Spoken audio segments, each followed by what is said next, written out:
John Bright, though he never attained high office, was generally accepted by his contemporaries as the greatest orator of his day. In his most celebrated speech of 1855, calling for a cessation of hostilities in the Crimea, he expressed the British middle class's fear and horror in the midst of war. These were sentiments the ruling classes rarely had to contend with in their own breasts, and when he had finished, the House sat silent, as if stunned.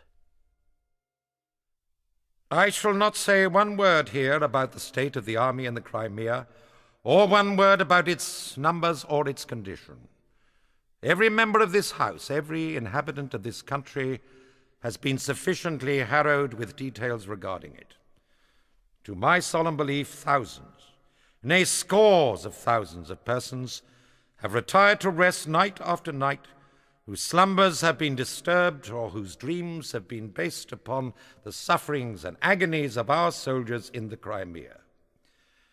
I should like to ask the noble lord at the head of the government, although I am not sure if he will feel that he can or ought to answer the question, whether the noble lord, the member for London, has power, after discussions have commenced, and as soon as there shall be established good grounds for believing that the negotiations for peace will prove successful, to enter into any armistice.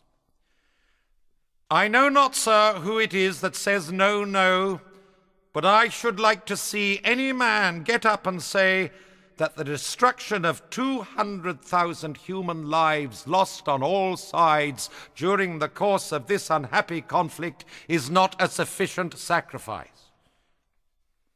You are not pretending to conquer territory. You are not pretending to hold fortified or unfortified towns. You have offered terms of peace, which, as I understand them, I do not say are not moderate.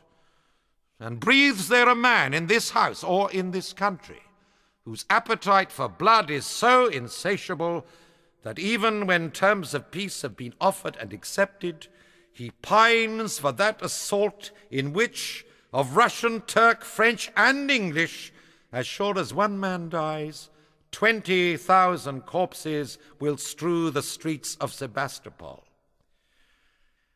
I appeal to the noble lord at the head of the government and to this House.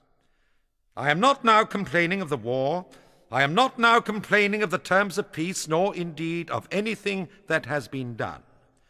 But I wish to suggest to this House what I believe thousands and tens of thousands of the most educated and of the most Christian portion of the people of this country are feeling upon this subject, although indeed in the midst of a certain clamor in the country, they do not give public expression to their feelings. Your country is not in an advantageous state at this moment.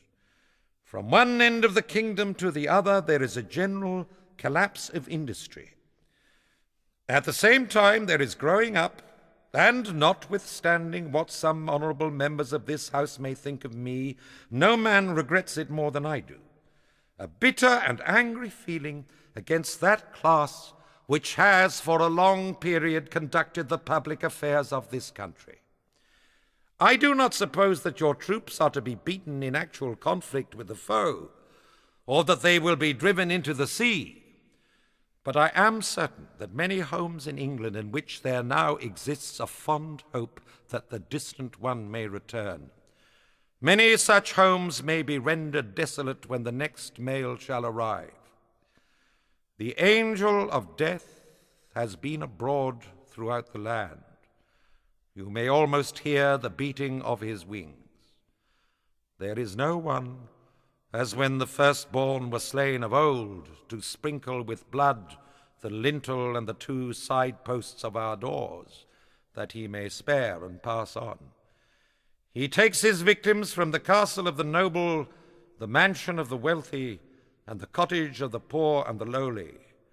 And it is on behalf of all these classes that I make this solemn appeal. I am sure that the noble lord is not inaccessible to appeals made to him from honest motives and with no unfriendly feeling.